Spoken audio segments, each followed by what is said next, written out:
Al, it is February, which means it's Direct season. Mm-hmm. We got a new Nintendo Direct last week. A partner showcase, which of course means no first-party stuff, but a decent amount of other stuff to talk about. And that's what we're going to do this week here on the Seasonal Anime Checkup OVA. It's a podcast where we have conversations about video games, anime, and manga. Hello, I'm Jared, joined as always by Doc, Al, and Lady Hello. This is episode number 476. Yeah, we're going to talk about a Nintendo Direct. They did one of these. We'll talk about the state of play next week. Yes. Everyone's talking about video games. It's February. The video games. The video games are back. And then they'll come back again in the summer. Yep. Turns out they never leave. What? So yeah, Nintendo's like, we got a half hour to talk about video games coming to the Switch and the Switch 2 over the course of the next year. Partner showcase, not first party. Yeah. So yeah, let's dive into that. They kick things off with Orbitals. I think they announced this at the Game Awards. This is a co-op video game. It looks like a 70s or 80s anime. Or it could also look like a Daft Punk music video, which looks like a 70s or 80s anime. You're not wrong. So yeah, this looked cute. Yeah, this continues to look really good. This is a Switch 2 exclusive. Oh, yeah, coming out in summer of 2026. If you want to get your anime co-op on with your friends. So, do I just get it and then wait until you get a Switch 2? Maybe. Okay. Because otherwise I'll forget that it's out and then it'll never happen. True. After that, Square's like, hey, we have a video game. It's called Paranorma Site: The Mermaid's Curse. This is a follow-up to the first Paranorma Site that came out in 2023, which I've heard good things about. I've just not played it. I've also heard really good things about it, and I own it. I just haven't played it. Yeah. Well, this is a new one, and there's weird things happening with mermaids. Spooky things are happening. It's a pearl diver. Ooh. Jeez, scared me. See, spooky things are happening. You're not wrong. Oh, that's embarrassing. This is coming out on February the 19th, so next week. I think that would be right. Wow, that's soon. Yeah, that would be right. Captain Tsubasa's here. He's like, I like to play soccer. And he's going to play some soccer. Captain Tsubasa 2 World Fighters. Have you ever played one of these? I own the first one of this. Do you like it? For the Switch. I never played it yet, so that's the problem. They look super bonkers and wild that I feel like I would enjoy it. I just never got around to playing it. Because it's like, you're going to play some soccer, but then like every character has a wild power-up and just doing wild things and in order to play soccer and shoot goals or defend goals and defend the ball and everything. It's very over the top and just ridiculous looking. So yeah, this is another one of those. There's apparently 100 playable characters. Ooh. That's a lot. That's a lot. That is a lot. This is coming out on the Switch and probably elsewhere in 2026. Following that, we get Tokyo Scramble.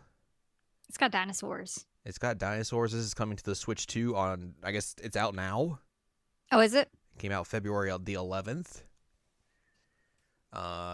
Yeah, I thought at first this was like going to be like a disaster report style game, but this is more just like, it's survival horror, but you have no weapons and you just got to stealth your way around a bunch of like dinosaurs and stuff. Yeah, and then there's the like weird mechanic of like 4 people controlling different parts of the character, and I'm like, that sounds like a recipe for disaster. That does sound like a recipe for disaster, but would probably be very funny. I can imagine that being really funny for streamers to do. Sure. Like I can imagine like some Hololive girls like doing that and it being funny. I Hmm. can't imagine like me being interested in this game otherwise. Not that other people might not be like other people might be interested in it. I don't know, but like I feel like the only reason I would be interested is to watch people just be completely chaotic trying to co-op it. Sure, sure, sure, sure. Yeah, Like if one's controlling movement and another's controlling like camera and all that, you're like, oh God. Whoa. Whoa. Ouch. My camera's drunk. Like if we did that, we would definitely troll each other. Oh, 100%. Come on. Yeah. That's how it would be. Uh-huh. Yeah, I mean, it looks interesting. I don't know if it would be something I would be interested in playing. No. Um, but dinosaurs, they're back. Mm-hmm. We're back at Dinosaur Story. We're back at Dinosaur Story. It's true. After that, Valheim is coming to the Switch, the survival crafting game that's been out on PC for a while. It's coming to the Switch 2 in 2026. I feel like it's always interesting when these like survival crafting games make the leap from like PC to console, because like I feel like they are well designed for the PC in general, just because like how they play and everything, and like that player base is already going to be established on that platform. So I always wonder like when they make the jump to console, like how well those actually do in comparison, if like they're really that, if it's really that meaningful for them to branch out and put it out on console compared to just staying on PC or anything like that. But yeah, I guess we'll see how this goes when this comes out on the Switch 2 in 2026. Crafting. Hollow Knight. You thought you could get a direct all the way through without Hollow Knight being mentioned. No so song. No Silk Song. Another direct, another non-Silk Song announcement. Hollow Knight's getting a Switch 2 edition. It's an upgrade version. I think like there's a PS5 and Xbox Series X version as well that they're doing. It has improved visuals, better frame rate, that sort of deal. But the nice thing is, if you already own the Switch version, or I guess the other versions as well, you get the upgrade for free. Yeah, I saw a lot of misinformation going around about this, and it was really frustrating to me. Because a lot of people were like, "Oh, this is just Nintendo trying to get money, and they're charging people for the upgrade." And it's like, no, they're not. I literally like have Hollow Knight, and I just like got the Switch 2 version for free. And they literally said it in the direct. They did, but they're like, you have to have the pass. You have to have the $80 pass in order to get it. So, no, you don't. It's literally it's part of if you have Hollow Knight, you get this version. It's not like the like Zelda ones. Right. This is different. But I mean, Nintendo has a lot of dumb shit, but in this case, this is not Nintendo being like greedy weirdos. Yeah, it's not really their decision in this case. It's not. They're not making Hollow Knight. They're not. But it's so weird. Like I saw so many different people bring this up, and they're like, "Oh, this is just Nintendo being greedy, and this is Nintendo trying to get you to do the pass and blah blah blah blah blah." I'm like, are people stupid? Yes. The answer is yes, but like, it was really weird. I'm like, why is this all coming around Hollow Knight? Especially when they say it in the trailer.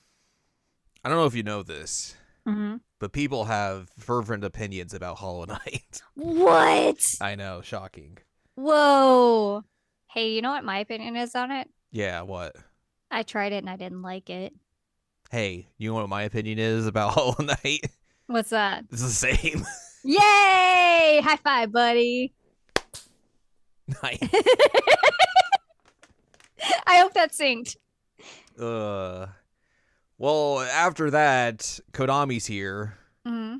They're like, hey, you like soccer?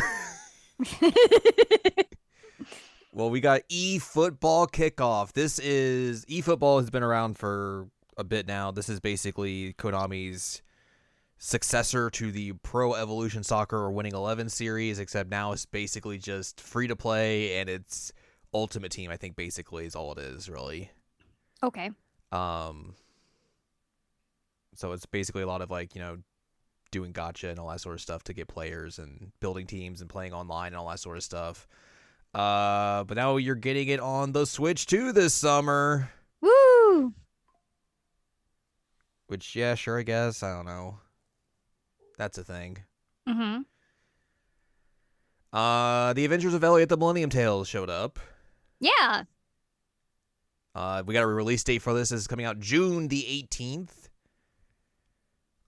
on the Switch 2 and also everywhere else. Mm-hmm. Still looks good. Yeah, it looks great. I played the demo and I really enjoyed it. Mm-hmm. I think the demo's still only available for the Switch 2. I think so. I think that makes sense, but yeah. But yeah, I definitely played the demo. I really, really liked it. I pre-ordered it for the PS5. You had to pin me in so I could be the little fairy. I want you to be the fairy. Be a little goblin. I want you to be a weird little goblin and hang out with me while I play this. Because Yeah. I mean, it really is like a Zelda game. Mm-hmm. But I think it's funny that you would be able to actually just be the fairy. Hey, listen. Hey, listen. Oh man. Speaking of that, Uh-oh. since I've been playing Phantom Hourglass recently, Uh-huh. the opening of that game, and just like here's a fairy that shows up and then just says, "Hey, listen," in the same voice and cadence of Ocarina of Time. I was like, wait a minute, hang on a second. Wait a minute. Wait a minute. But yeah, with the demo, like the fairy can actually like help you in gameplay, but also can be a little chaotic. And like I accidentally threw myself off a cliff a few times with the fairy. So I imagine it'll be a good time. Yeah, I will never lead you astray into danger or anything. I don't believe that for a second. I don't believe that for a second. What do you mean? But given the fact that I pre-ordered for the PS5, that means I've already accepted that, and I think it's going to be funny. Yay! Because I want you to be the fairy of companion. Well, I am excited to go along on this adventure with you. Oh God, Krone scared me. She'll do that to you. Bunga bunga. Unga bunga. But yeah, it looks really pretty. It plays great. When I played the game, like I said, it's basically like a Zelda game, but with the visuals of The like HD2D stuff. Yeah, Octopath Traveler type kind of game. And the trailer also showed off some like the time traveling stuff as well, which looked interesting. Oh, yes. And like a princessy looking lady. Yes. After that, we got Super Bomberman Collection. Bomberman. Which is a bunch of Bombermans from the past coming into one collection. I think it's like Super Bomberman 1 through 5, and some of them, I think 4 and 5 weren't released in English, so it's like the first time those have been officially put out, but they're not like localized. They're still Japanese. Oh. But it's like, I guess it's like Bomberman, you don't really need localization too much for that. Right. That's neat. More fun collections. Final Fantasy VII Rebirth is coming to the Switch on June the 3rd. Hey, you want to do a bunch of mini games? No. So yeah, of course you got to finish. You got to continue the story with your boy Cloud and see what Zack's up to. Mm-hmm. But of course, there is one thing I need to mention about this Switch 2 version of Final Fantasy VII Rebirth. What's that? I gotta find it real quick. Here it is. So if you pre-order it and you get the physical version, you will get, of course, you'll get a nice reversible cover for the game. You'll get your fancy, in-game things, but you also get a Magic the Gathering card. Oh, really? Of Zack Fair. Really? Which is this card's kind of messed up as well. Oh no, is it the one that like he sacrifices himself? Yes. Zack Fair enters with a 1/1 counter on it. And then you do sacrifice Zack Fair. Target creature you control gains indestructible until end of turn. Put Zack Fair counter on the creature and attach an equipment that was attached to Zack Fair to that creature. I saw that. I was like, wow, that's messed up. Brutal. You have to. I think as well. You should have to play the song while you're doing that. Oh, the Y song.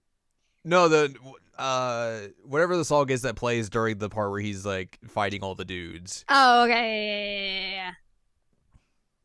Sad. This is funny. That's so messed up. That's so messed up. So yeah, you can get that card. It's got some Nomura art of Zack, and you can sacrifice Zack whenever you want. Wow.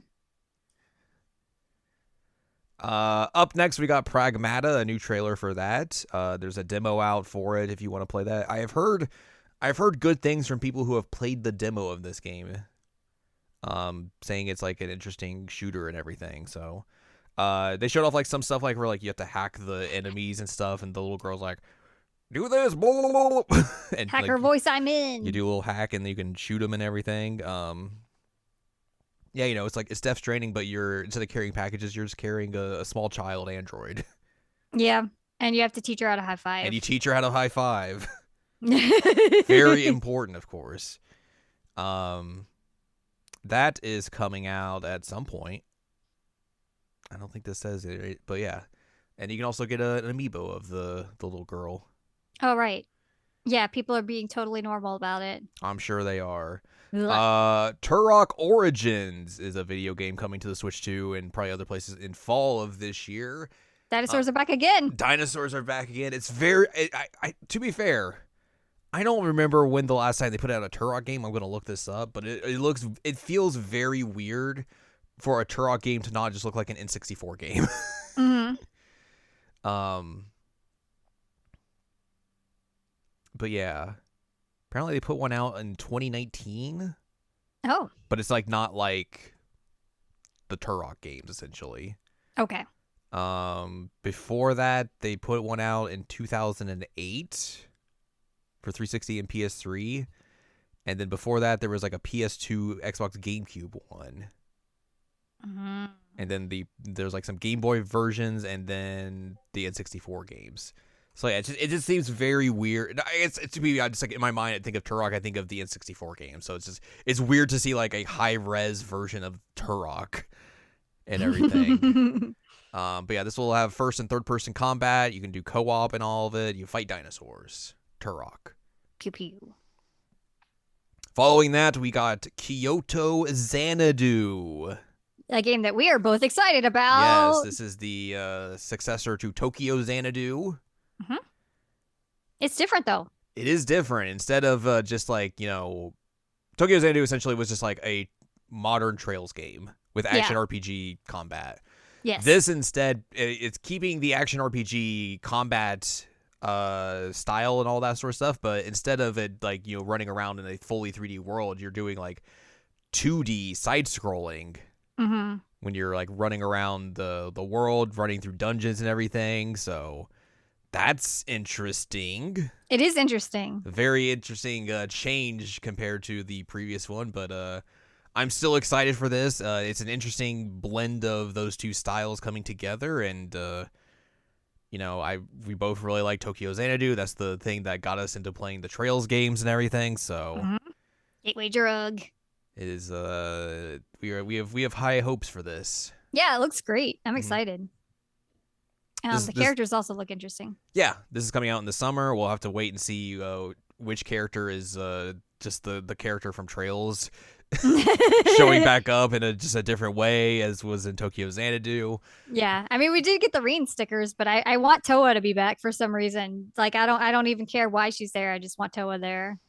Yeah, I mean there was Reen stuff in Tokyo Xanadu as well. So, but yeah, the stickers. I was like, the stickers hey, like it's Reen. Reen Schnauzer. There's Reen Schnauzer. There he is. But yeah, it's nice to see because this is the first time we've gotten to see it. The first time we got the title reveal and everything after they had announced that was like, hey, we're making a new one of these, and that was kind of just it.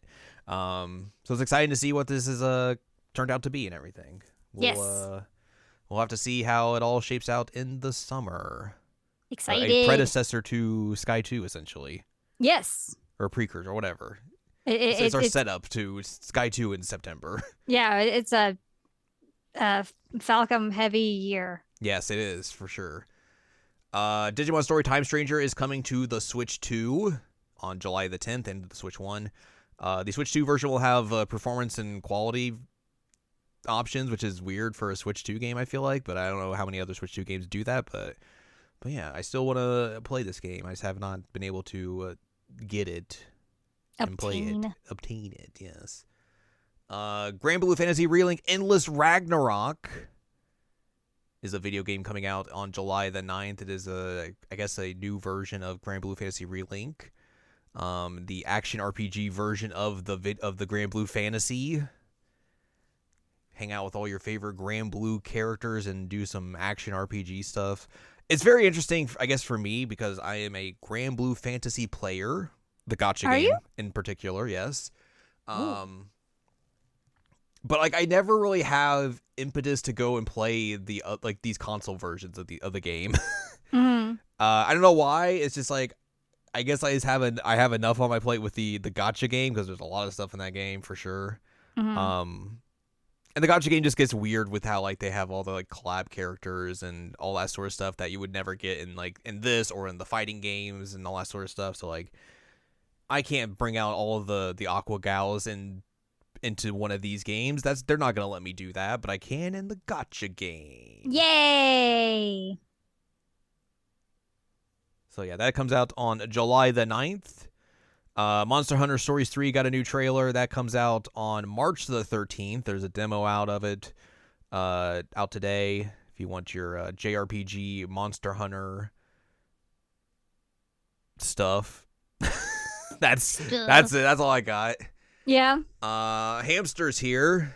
Yes, they are. They are here. We got a new let me try that again.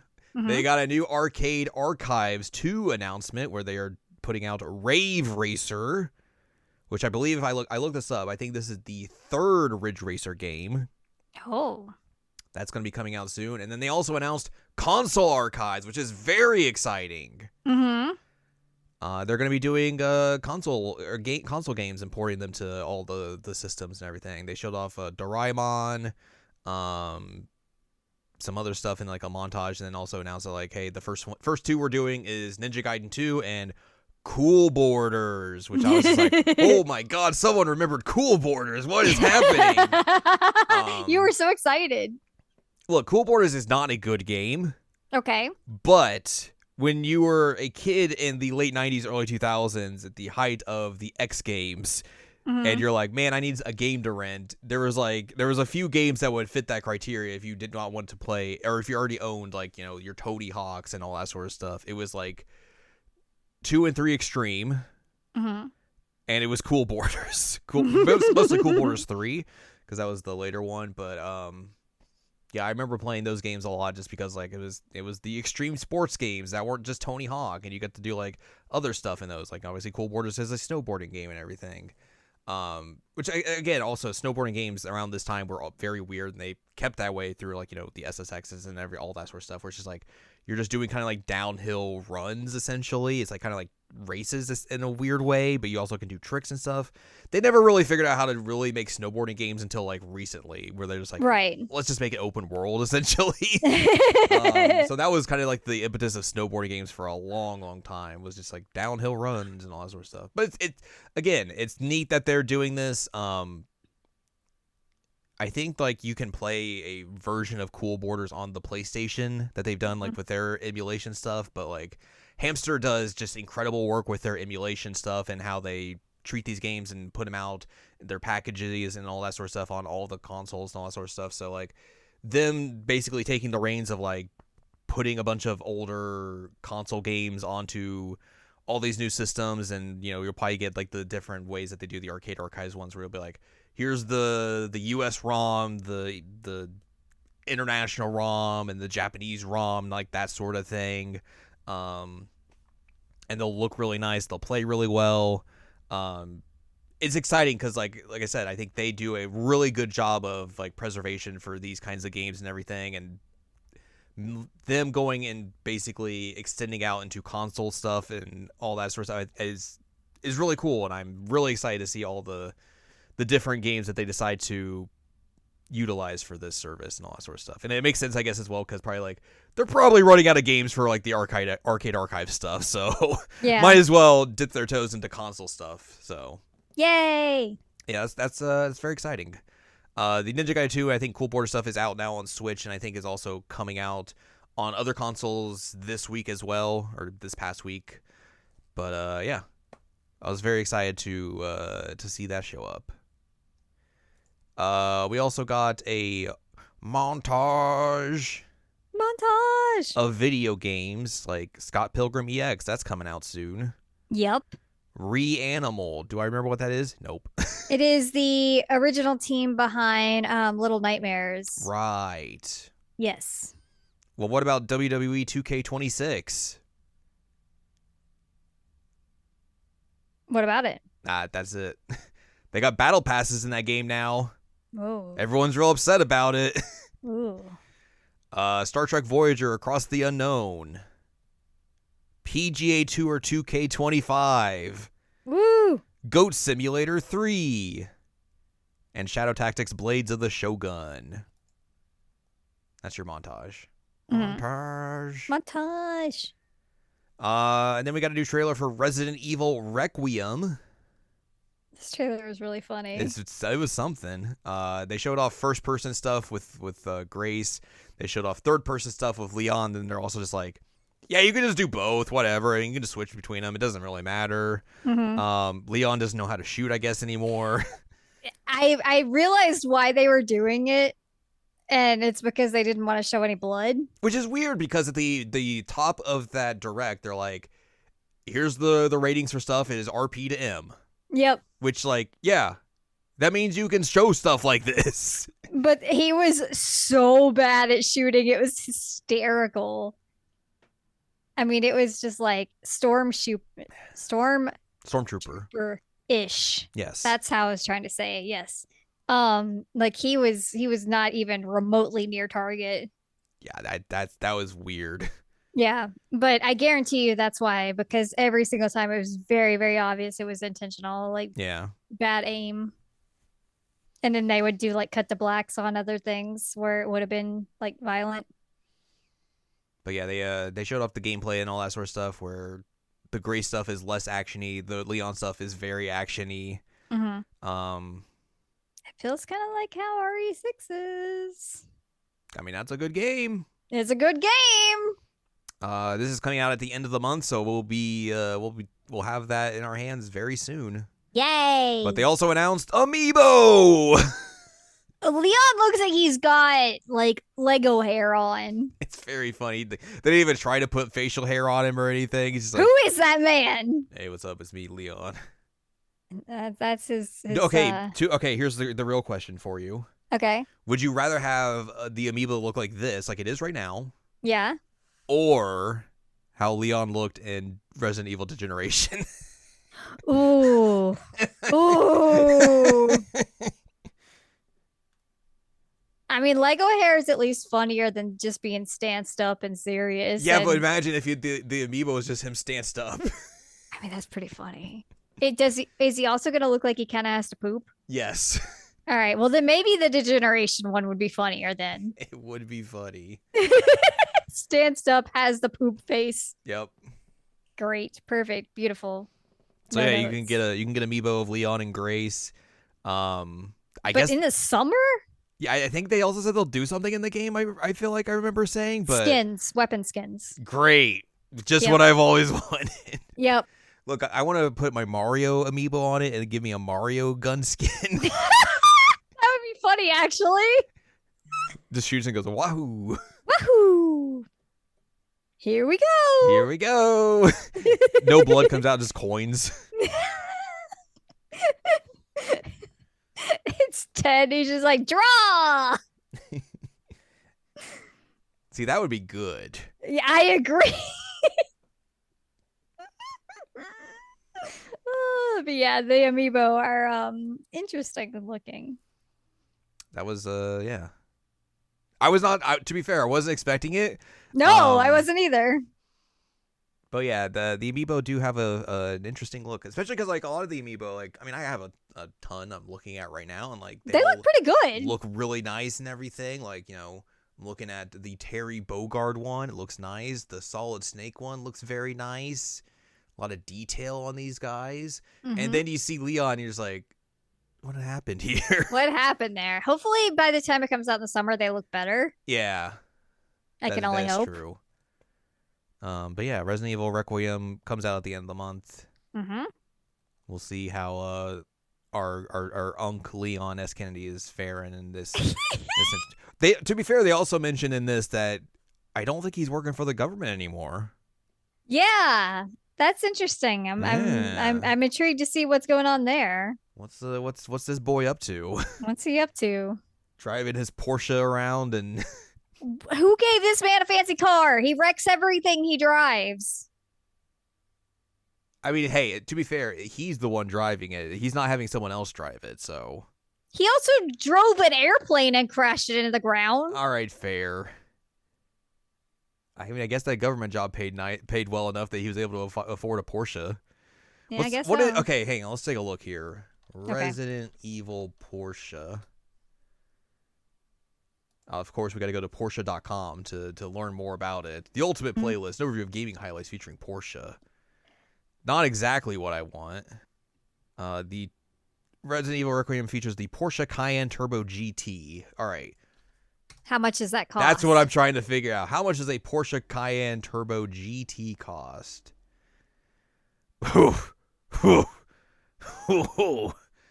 Hit me. Oh, boy. Let me just make sure here. Turbo GT. I guess it doesn't say if... Okay, yeah, that's just a SUV. That's an electric. Nope. The Porsche Cayenne Turbo GT model, which features 650 brake horsepower. You can get a top speed of 190 miles an hour. Got a bunch of features and everything. Mm-hmm. All this sort of stuff. It runs you from... Take a guess. I don't know how much they cost generally. Just throw a number out there. I don't know, 150? That's close. Really? $214,800. Ouch. I mean, this is the souped up version of that car, essentially. Mm-hmm. With probably all the features and everything, all the nuts and bolts and all that sort of stuff. Like if you look at the different versions of the Cayenne, this is the top end version. Mm-hmm. So yeah. Where did Leon get $214,000 to buy a Porsche Cayenne Turbo GT? Man. Hey, I mean, I guess the government does pay well. Does it? In his position, probably does. Oh, okay, yeah, fair. In his position, probably. Considering he was special aid to the president and all that sort of stuff. Mm-hmm. But yeah, there you go. Now you know how much Leon spent on just one single vehicle for this video game. And he's gonna wreck it.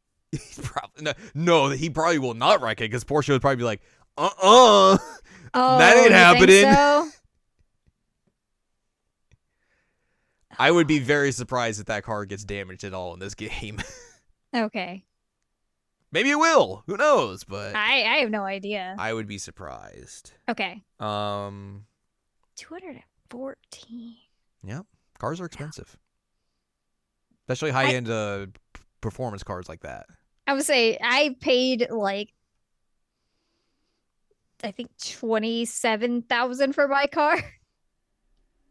I mean, to be fair, in comparison, I drive a Hyundai. The baseline version of that car is 95,000, which is still a lot, but It's still a lot, yes. it's half as much. Yeah. So yeah, there you go. And then after that, Todd Howard came out and said, "Wow, what a good direct," and then they closed the direct. And that's it. Yeah, Todd Howard is there. He said, "Wow, that was a really fun direct. I hope you like all these video games. And hey, I'm Todd Howard, and I'll see you later." Bye. And that's the Nintendo Direct for February. Woo! We got to talk about cars being very expensive, anime, Lego hair, old video games, co-op, being a Gremlin co-op, Zach Fair sacrificing himself. Oh, you know what you should have to play when you play that card? You should have to play either the song from Crisis Core at the end of Crisis Core when he's doing that final fight. Yep. Or you gotta play My Sacrifice by Creed. Ooh. One or the other. What if you just looped him saying "me gun gaga" repeatedly. Also, I think that's also a fine option. I think so, yes. So yeah, that's the Nintendo Direct for February, and we'll be back next week to talk about what PlayStation has to offer for 60 minutes Mm-hmm. of video games and what they've got up their sleeve. I've heard some interesting rumors about that, but we'll Oh, have to wait really? and see what comes up down the pipeline, and for I guess for us in a couple of days, and for you next week. Mm. But yeah, that's going to do it for us this week. If you'd like more from us, head on over to seasonlanguagecheckup.com or sec.cool, where you can find past episodes of this podcast and other podcasts like Jared Now Watch. You can also find columns and reviews on the site as well. If you'd like more from Ann Ladium, go to annladium.com. She's got columns and reviews. You can follow us on Blue Sky at seasonlanguagecheckup.com. You can buy our books, One Shiny Moment, a critical analysis of Love Life, Sunshine, Hot Tubs, and Pac-Man on Amazon.com. And you can support us on Patreon, patreon.com/SACOVA. Buy us a slice of pizza, get access to unedited versions of the podcast early. Our monthly exclusive Patreon podcast. We got a new episode of that up if you want to listen to us talk about Moulin Rouge. Moulin Rouge. You can also listen to all the previous episodes of that and all the fun bonus content up on the Patreon as well. Mm-hmm. So yeah, next week we will be discussing Sony's State of Play to see what they've got up their sleeve and what other new video games are coming down the pipeline for the rest of More the year. games are beyond. coming. More games are coming. Hee hee hee.